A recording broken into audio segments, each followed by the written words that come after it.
This is the model from which blood vessel questions will be asked. So while it's not a huge portion of Lab Exam 3, we still want to make sure we're covering it, making sure we understand how all of these structures of the heart and the great vessels connect to the overlying blood vessels that we see here. So we have talked about arteries, arterioles, we talked about capillaries, and that whole scale. This model only shows arteries and veins, and the major ones at that. So in terms of what I can ask from a model perspective, it's going to be blood vessels, arteries, veins, but nothing on a smaller scale than that. That's more of a microscope-centered topic. Let's start off by orienting ourselves. So we're going to focus on great vessels in this first video and connect them to the heart, which we've already talked about. So everything that we see here is in anatomical position. The heart is oriented towards the left, apex is down here, and then the wider part at the top is that base. What we can see here is a valve. In this case, it's pumping blood from our right ventricle into that pulmonary trunk. So you can see here that this model is also color-coded, where our deoxygenated blood is going to be that blue, and then our oxygenated blood is in red. So this is the start of that pulmonary circuit, and this is called our pulmonary trunk. Sometimes it's referred to as the pulmonary artery. But what's going to happen is the pulmonary trunk will split off into a left and then a right pulmonary artery, which we can't see because it's hiding behind that aortic arch. So that's one of our main great vessels. We also have the aortic arch. So we just mentioned that. But what's happening is blood is in our left ventricle. It's going to be pumped into the aortic arch through that aortic valve.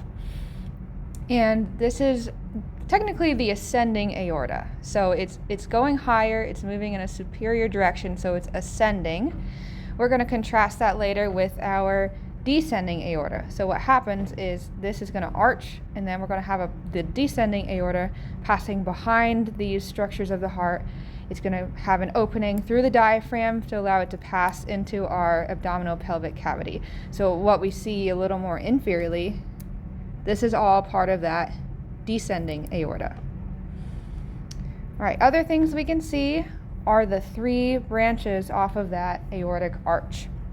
So remember, they go in alphabetical order, and this is where it gets a little tricky. So the first branch here, that's that brachiocephalic trunk. And this is called a trunk because it's going to split almost immediately into two branches, one of which I've already mentioned. So right brachiocephalic trunk is going to split into that right subclavian artery. If we think about what that term means, subclavian, it means under the clavicle. So our clavicle actually sits right at this level, and that's why we call this artery the right subclavian artery. So that's one branch off of our brachiocephalic trunk. So we're still dealing with that rightmost branch off the aortic arch. It's also going to branch into our right common carotid artery. And this guy is going straight up. So if we think about carotid artery, carotid bodies, that's kind of where we can measure our pulse, just under our jaw. And so that is what I associate with this artery to help remember that name. So that is all coming off our brachiocephalic trunk. Then we have our middle branch, and that guy is going to be our left common carotid artery. So again, we're in alphabetical order, B, now we're dealing with C. So carotid artery, on the left side, it's ascending in the same manner as that right common carotid artery.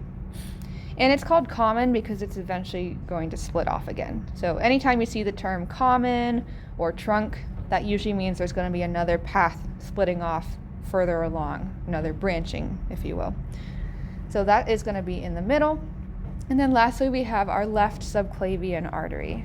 So this guy is the leftmost.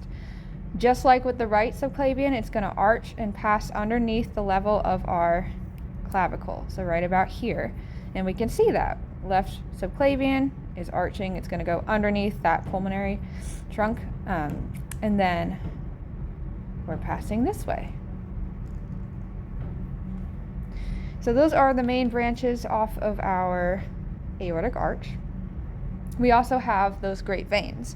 So we have the superior vena cava and inferior vena cava that are going to be draining blood back to that right atrium of the heart. So to reorient, this is going to be our right atrium. We have this really big guy in blue, and then we have another big guy in blue. And they're named directionally, so it makes sense that this would be our superior vena cava, the big superior vein, and then this is going to be our inferior vena cava, the other big inferior vein. So those two are going to be the main pathways for blood to get back to the heart. Okay. So to review, we covered pathway of the blood in our heart lab. Now we're dealing with aortic arch and its 3 branches, named in alphabetical order. You have to be careful about this brachiocephalic branch. So left and right side are not quite symmetrical. Brachiocephalic is going to branch into that right common carotid and then our right subclavian arteries. That's not the same as the pattern we see on the left side. Instead of having this trunk, the aortic arch instead goes directly into that left common carotid artery and our left subclavian artery. Okay?